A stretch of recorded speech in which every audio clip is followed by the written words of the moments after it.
সবাইকে নমস্কার। আজ আমি দেখাবো চিলি পনির। একদম ঘরোয়া পদ্ধতিতে খুব সহজেই করে নিতে পারবেন। প্রথমে আমি পনিরটাকে টুকরো টুকরো করে কেটে নিয়েছি। এখন এর মধ্যে দেব কর্নফ্লাওয়ার, কর্নফ্লাওয়ারটা দিয়ে দিয়েছি। দেবো একটু নুন, কর্নফ্লাওয়ারটাকে ভালো করে মেখে নেব।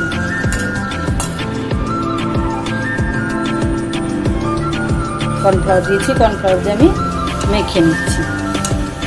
এরপরে একটু দেব হলুদ, সামান্য পরিমাণে হলুদ দিয়েছি। এবার দেবো একটু নুন,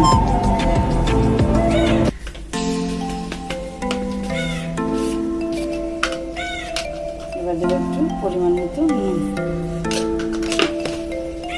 নুন হলুদ দিয়ে ভালো করে ম্যারিনেট করে নেব। আপনি চাইলে একটু জল দিতে পারেন। আমি একটু জল একটু সামান্য একটু জল দেব, দিয়ে ভালো করে মাখবো। আপনি চাইলে লঙ্কার গুঁড়ো দিতেও পারেন, নাও দিতে পারেন। আমি সামান্য পরিমাণে লঙ্কার গুঁড়োটা দেব, সামান্য পরিমাণে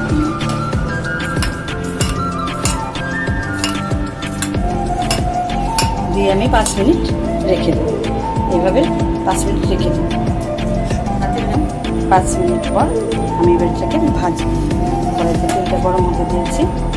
এটা বেশ ভালো করে গরম করে নেবেন।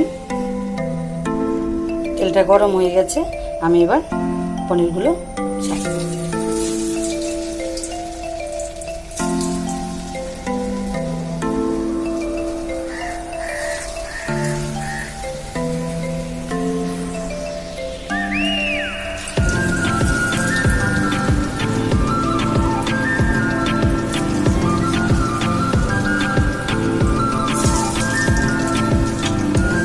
দেখুন পনিরগুলো লালচে হয়ে এসছে। এবার আমি নামিয়ে নেব।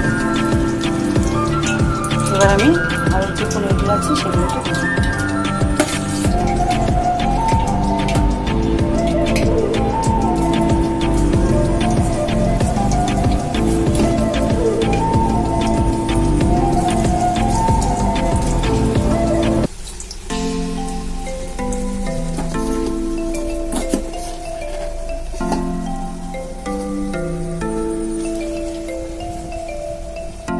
দেখুন আমার পনিরগুলো ভাজা হয়ে গেছে। এবার ওই তেলের মধ্যে আমি পেঁয়াজগুলো ছাড়ব।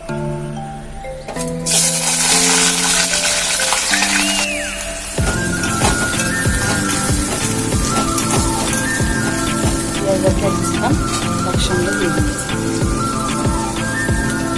এবার একটু ভালো করে নাড়াচাড়া দিচ্ছি।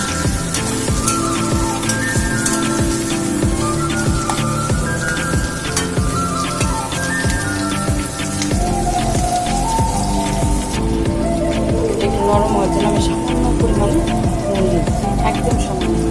চিলি সস,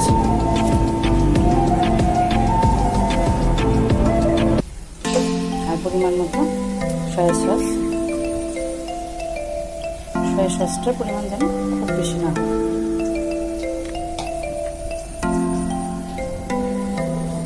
দিয়ে নিয়ে তিনটে সস একসঙ্গে দিয়ে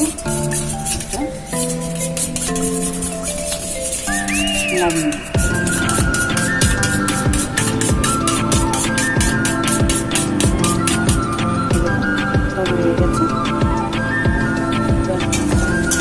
হয়ে গেছে। ক্যাপসিকাম পেঁয়াজগুলো ভাজা হয়ে গেছে। এবার আমি এই বাটারটা দিয়ে দেবো।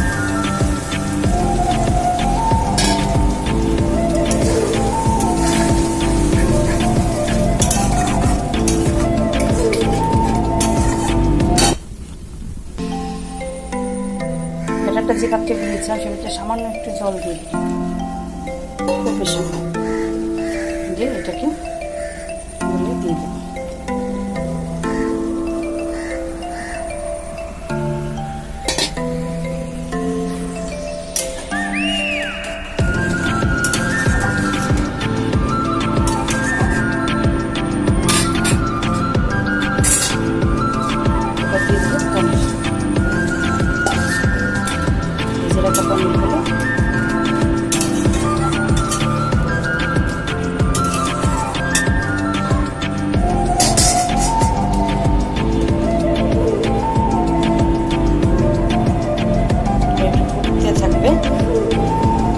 রেডি হয়ে গেছে চিলি পনির। একদম সামান্য উপকরণ দিয়ে ঘরোয়া পদ্ধতিতে চিলি পনির। আপনারা একবার ট্রাই করুন।